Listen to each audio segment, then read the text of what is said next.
with. Thank you, Mr Deputy Speaker. Mr Deputy Speaker, when we lost Alby Shultz, we lost one of the most colourful, engaging, sometimes irascible members of this House. He was, of course, the longest-serving member for the Federation seat of Hume, and he was born in Melbourne on the 29th of May 1939. Alby, who died recently at the age of 76, had been ill for a long time and retired from politics, from Parliament at the 2013 election following a diagnosis of liver cancer. He was a very passionate Liberal, and as many of us have noted, the Liberal Party room, which is, as you know, well, of course, he was a member of the National Party. The Deputy Speaker doesn't attend Liberal Party meetings, but Liberal Party, which meets at the beginning of each two-week sittings of Parliament for half an hour at 9 o'clock on a Tuesday. Liberal Party meetings, of course, deal with matters of great interest to the Liberal Party, as distinct from the coalition. Well, since Alby has left us, there is not nearly so much to talk about. He was quite able to fill up the whole half hour with his observations on coalition, on matters inter se, let us put it that way, between the members of the coalition. And indeed, when he was getting ready to retire from Parliament, he looked out for a successor, and of course he was delighted to find Angus Taylor, who is now the member for Hume. And as everyone knows, Alby had only two conditions, two critical, absolutely essential conditions. One was that his successor had to be somebody that had the capacity to be Prime Minister of Australia, but most importantly could not be a member of the National Party under any circumstances whatsoever. Alby was a very forthright member of the Parliament and a member of the party room. He was a member of the party room for many years. He came to this Parliament in 1998, having served in the New South Wales Parliament for 10 years prior to that. And I have many exhilarating memories of dealing with Alby when I was Leader of the Opposition, some of them more character-forming than others, but he had the great characteristic of being always thoroughly himself. And of course we have made the same observation about another much loved member of our party, Don Randall, who died recently too. Indeed, Don, in a rather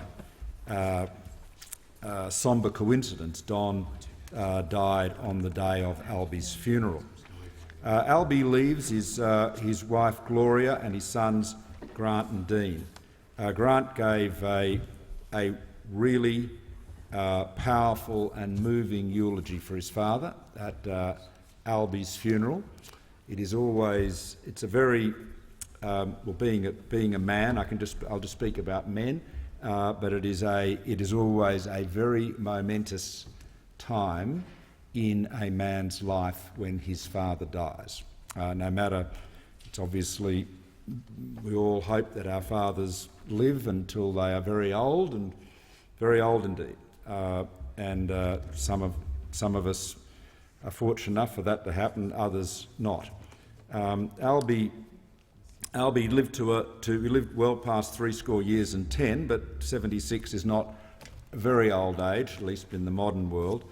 And Grant spoke so movingly of his father, and so every person in that church, in that huge church in Cootamundra, understood the grief of that family and the significance of that watershed event that occurs to most people. Of course, to the vast majority of us, fortunately, have our fathers predeceased. Every father wants to die long before their children.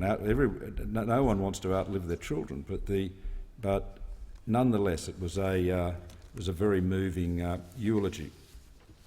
Alby was a real worker. Now, I remember when I was a young journalist working in the State Parliament of New South Wales, there were many members of that Parliament from both sides who were what the poet might have called horny-handed sons of toil. And Alby definitely fell into that category. He started off working in abattoirs and, of course, moved on to a management position with a meat packing company, and then found his way into politics. But he came very much from a working class background, very much so, and indeed he said that in his maiden speech that his grandmother on his mother's side was a personal friend of John Curtin, and reflected that one of his uncles had said that his grandfather would turn in his grave knowing that Alby was a Liberal Member of Parliament. Alby seemed to think this was quite appropriate and confirmed that he expected that would be happening to his grandfather. Nonetheless, he embodied, in my submission to you, Mr Deputy Speaker, he embodied some of the finest values of the Liberal Party. A very, very big heart. Perhaps I don't want to suggest that other parties don't have big hearts, but he had a very strong view that people should work hard and get on with their life with as little interference from government as possible, and rise by their own efforts. He had a very sturdy, self-reliant philosophy, and he lived those values. He had many interests. One of them, of course, being representative of a rural electorate, was telecommunications, and he complained about inadequate telecommunications in his maiden speech, and so it was good that in 2015, with our mobile phone black spots program, we were able to announce 18 new or upgraded base stations in that electorate, and 74 of the 139 black spots identified in Hume were addressed in whole or in part. So that was Alby would be very, very pleased by that result. So on my behalf and Lucy's, we extend our sympathies to his wife Gloria, Dean and Grant, their spouses and their grandchildren, whom Alby loved so much.